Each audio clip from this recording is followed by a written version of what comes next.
ഉൽപ്പത്തി അധ്യായം 27. ഇസഹാക്കിന് പ്രായമായി, കണ്ണിന് കാഴ്ച കുറഞ്ഞു.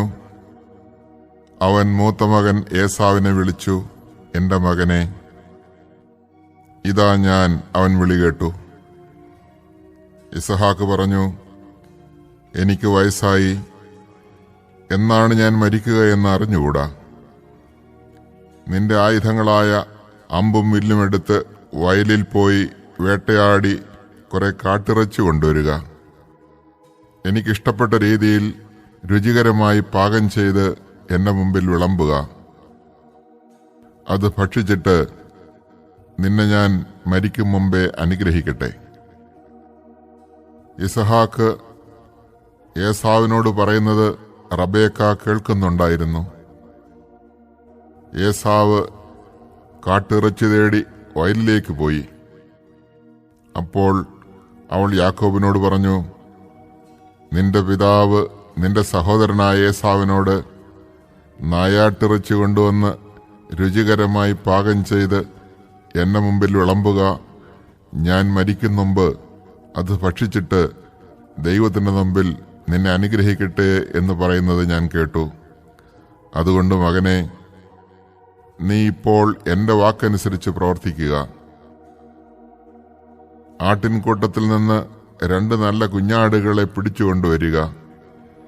ഞാൻ അവ കൊണ്ട് നിന്റെ പിതാവിന് ഇഷ്ടപ്പെട്ട രുചികരമായ ഭക്ഷണം ഉണ്ടാക്കാം. നീ അത് പിതാവിന്റെ അടുക്കൽ കൊണ്ടുചെല്ലണം. അപ്പോൾ അദ്ദേഹം മരിക്കും മുമ്പ് അത് ഭക്ഷിച്ച് നിന്നെ അനുഗ്രഹിക്കും. യാക്കോബ് അമ്മ റബേക്കയോട് പറഞ്ഞു, ഏസാവ് ശരീരമാകെ രോമമുള്ളവനാണ്, എന്നാൽ എന്റെ ദേഹം മിനുസമുള്ളതാണ്.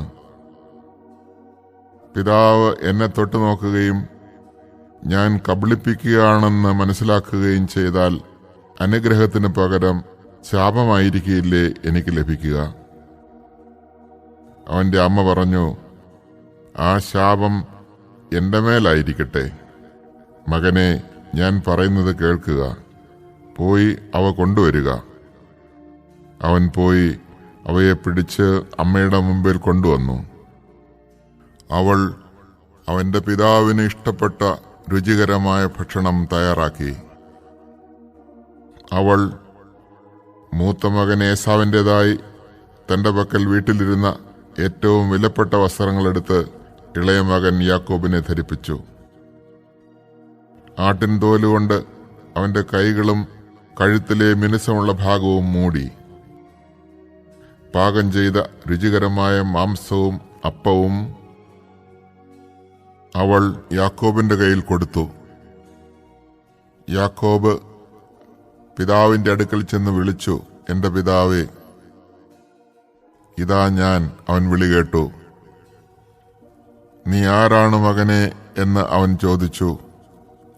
യാക്കോബ് മറുപടി പറഞ്ഞു, അങ്ങയുടെ കടിഞ്ഞൂൽ പുത്രൻ ഏസാവാണ് ഞാൻ.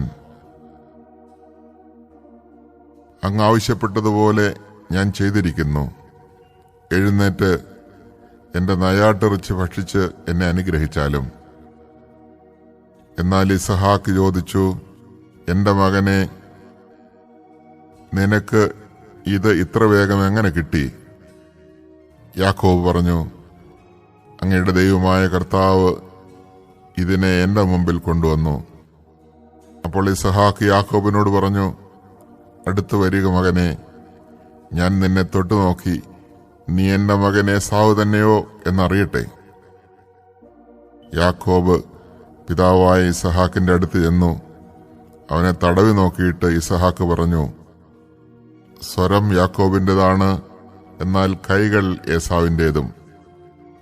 ഇസഹാക്ക് അവനെ തിരിച്ചറിഞ്ഞില്ല, കാരണം അവന്റെ കൈകൾ സഹോദരനായ ഏസാവിന്റെ കൈകൾ പോലെ രോമം നിറഞ്ഞതായിരുന്നു. ഇസഹാക്ക് അവനെ അനുഗ്രഹിച്ചു. അവൻ ചോദിച്ചു, സത്യമായും നീ എന്റെ മകൻ ഏസാവ് തന്നെയാണോ? അതേ എന്നവൻ മറുപടി പറഞ്ഞു. ഇസഹാക്ക് പറഞ്ഞു, എന്റെ മകനെ, നിന്റെ നായാട്ടിറച്ചി കൊണ്ടുവരിക. അത് തിന്നിട്ട് ഞാൻ നിന്നെ അനുഗ്രഹിക്കട്ടെ. ഇസഹാക്ക് അത് ഭക്ഷിക്കുകയും അവൻ കൊണ്ടുവന്ന വീഞ്ഞു കുടിക്കുകയും ചെയ്തു. ഇസഹാക്ക് അവനോട് പറഞ്ഞു, നീ അടുത്തു വന്ന് എന്നെ ചുംബിക്കുക. അവൻ ചുംബിച്ചപ്പോൾ ഇസഹാക്ക് അവന്റെ ഉടുപ്പ് മണത്തു നോക്കി, അവനെ അനുഗ്രഹിച്ചു. കർത്താവ് കനിഞ്ഞ് അനുഗ്രഹിച്ച വയലിന്റെ മണമാണ് എന്റെ മകന്റേതെന്ന് അവൻ പറഞ്ഞു. ആകാശത്തിന്റെ മഞ്ഞും ഭൂമിയുടെ ഫലപുഷ്ടിയും ദൈവം നിനക്ക് നൽകട്ടെ. ധാന്യവും വീഞ്ഞും സമൃദ്ധമാകട്ടെ. ജനതകൾ നിനക്ക് സേവ ചെയ്യട്ടെ. രാജ്യങ്ങൾ നിന്റെ മുമ്പിൽ തലകുനിക്കട്ടെ. നിന്റെ സഹോദരർക്ക് നീ നാഥനായിരിക്കുക. നിന്റെ അമ്മയുടെ പുത്രന്മാർ നിന്റെ മുമ്പിൽ തലകുനിക്കട്ടെ. നിന്നെ ശപിക്കുന്നവൻ ശപ്തനും അനുഗ്രഹിക്കുന്നവൻ അനുഗ്രഹീതനുമാകട്ടെ. ഇസഹാക്ക് യാക്കോബിനെ അനുഗ്രഹിക്കുകയും യാക്കോബ് അവന്റെ മുമ്പിൽ നിന്ന് പുറത്തു കടക്കുകയും ചെയ്തപ്പോൾ നായാട്ട് കഴിഞ്ഞ് ഏസാവ് തിരിച്ചെത്തി. അവനും പിതാവിന് ഇഷ്ടപ്പെട്ട ഭക്ഷണം തയ്യാറാക്കി പിതാവിന്റെ അടുക്കൽ കൊണ്ടുവന്നിട്ട് പറഞ്ഞു, പിതാവേ, എഴുന്നേറ്റ് അങ്ങയുടെ മകന്റെ നായാട്ടിറച്ചി ഭക്ഷിച്ച് എന്നെ അനുഗ്രഹിച്ചാലും. നീ ആരാണ്? ഇസഹാക്ക് ചോദിച്ചു. അവൻ പറഞ്ഞു, അങ്ങയുടെ കടിഞ്ഞൂൽ പുത്രൻ ഏസാവാണ് ഞാൻ. ഇസഹാക്ക് അത്യധികം പരിഭ്രമിച്ച് വിറയ്ക്കാൻ തുടങ്ങി. അവൻ ചോദിച്ചു, നായാട്ടിറച്ചിയുമായി നിനക്ക് മുമ്പേ എന്റെ മുമ്പിൽ വന്നതാരാണ്? ഞാനത് തിന്നുകയും അവനെ അനുഗ്രഹിക്കുകയും ചെയ്തല്ലോ. അവൻ അനുഗ്രഹിക്കപ്പെട്ടവനായിരിക്കും. പിതാവിന്റെ വാക്ക് കേട്ടപ്പോൾ ഏസാവ് അതീവ ദുഃഖത്തോടെ കരഞ്ഞു. പിതാവേ, എന്നെയും അനുഗ്രഹിക്കുക, അവൻ അപേക്ഷിച്ചു. ഇസഹാക്ക് പറഞ്ഞു, നിന്റെ സഹോദരൻ എന്നെ കബളിപ്പിച്ചു. നിനക്കുള്ള വരം എന്നിൽ നിന്ന് തട്ടിയെടുത്തു. ഏസാവ് പറഞ്ഞു, വെറുതെയാണോ അവനെ യാക്കോബ് എന്ന് വിളിക്കുന്നത്? 2 തവണ അവൻ എന്നെ ചതിച്ചു. കടിഞ്ഞൂൽ അവകാശം എന്നിൽ നിന്ന് അവൻ കൈക്കലാക്കി. ഇപ്പോഴിതാ എനിക്കുള്ള അനുഗ്രഹവും അവൻ തട്ടിയെടുത്തിരിക്കുന്നു. വീണ്ടും അവൻ പിതാവിനോട് ചോദിച്ചു, എനിക്ക് വേണ്ടി ഒരു വരം പോലും അങ്ങ് നീക്കിവച്ചിട്ടില്ലേ? ഇസ്ഹാക്ക് പറഞ്ഞു, ഞാൻ അവനെ നിന്റെ യജമാനനാക്കി, അവന്റെ സഹോദരന്മാരെ അവന്റെ ദാസന്മാരും. ധാന്യവും വീഞ്ഞും കൊണ്ട് ഞാൻ അവനെ ധന്യനാക്കി. മകനെ, നിനക്ക് വേണ്ടി എന്താണ് എനിക്കിനി ചെയ്യാൻ കഴിയുക? എന്റെ പിതാവേ, ഒറ്റ വരമേ അങ്ങയുടെ പക്കലുള്ളോ? എന്നെയും അനുഗ്രഹിക്കുക എന്ന് പറഞ്ഞ് അവൻ പൊട്ടിക്കരഞ്ഞു. അപ്പോൾ ഇസ്ഹാക്ക് പറഞ്ഞു, ആകാശത്തിന്റെ മഞ്ഞിൽ നിന്നും ഭൂമിയുടെ ഫലപുഷ്ടിയിൽ നിന്നും നീ അകന്നിരിക്കും. വാളുകൊണ്ട് നീ ജീവിക്കും. നിന്റെ സഹോദരന് നീ ദാസ്യവൃത്തി ചെയ്യും. എന്നാൽ സ്വതന്ത്രനാകുമ്പോൾ ആ നുകം നീ തകർത്ത് കളയും. പിതാവ് യാക്കോബിന് നൽകിയ അനുഗ്രഹം മൂലം ഏസാവ് യാക്കോബിനെ വെറുത്തു. അവൻ ആത്മഹത്യ ചെയ്തു. പിതാവിനെപ്പറ്റി വിലപിക്കാനുള്ള ദിവസങ്ങൾ അടുത്തു വരുന്നുണ്ട്. അപ്പോൾ ഞാൻ അവനെ കൊല്ലും.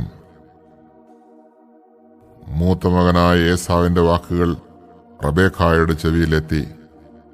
അവൾ ഇളയവനായ യാക്കോബിനെ വിളിച്ചു പറഞ്ഞു, നിന്നെ കൊല്ലാമെന്നോർത്ത് നിന്റെ ജ്യേഷ്ഠൻ ആശ്വസിച്ചിരിക്കുകയാണ്.